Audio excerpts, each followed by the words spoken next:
अब मैं तो पहले ही चार्ज था।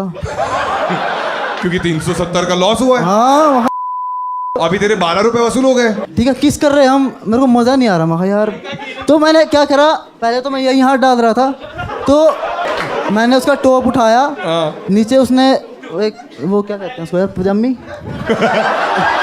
पहली बार क्राउड वर्क में ऑडियन्स के लिए स्टँडिंग। सो जेव्हाही रेप होतो, एखादी महिला मॉलेस्ट होते, एखाद्या लहान बाळाचं शोषण होतं, त्यावेळेस आपण फक्त मेणबत्त्या लावतो, मोर्चे काढतो, निदर्शनं करतो आणि 2 दिवसानंतर आपण शांत होतो. आणि अदर हँड आपण अशा शोजला सपोर्ट करतो जिथं विमेन्सला ऑब्जेक्टिफाय केलं जातं, जिथं महिलेबद्दल असले विकृत विचार ठेवले जातात आणि आपण त्या लोकांना डोक्यावरती चढवतो. तो एक मराठी माणसाचा शो आहे म्हणून त्याला पुढे ढकलायचा प्रयत्न करतो आणि नंतर तोच मराठी माणूस आपल्यावरती मुतायला जातो.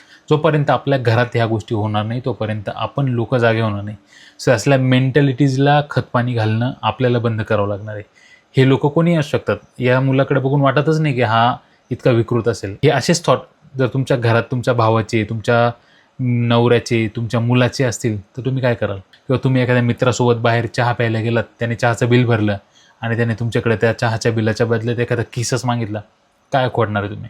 काहीच नाही. आणि ह्या गोष्ट फक्त 2 दिवस लावून धरण्यापेक्षा ह्या गोष्टीची मागणी करावं लागणार आहे सरकारकडे की कायदा स्ट्रॉंग बनवा. आणि हे जे लोक असले विकृत मेंटॅलिटीला खतपाणी घालतात कंटेंटच्या नावाखाली, शोजच्या नावाखाली, यांनाही आपल्याला थांबवावं लागणार आहे. जोपर्यंत आपल्या घरात या गोष्टी होत नाही तोपर्यंत आपल्याला अक्कल येणार नाही. I hope you guys understand की आपल्याला कोणासाठी टाळ्या वाजवायच्या आहे आणि कोणासाठी तोच हात कानाखाली पण द्यायचा आहे.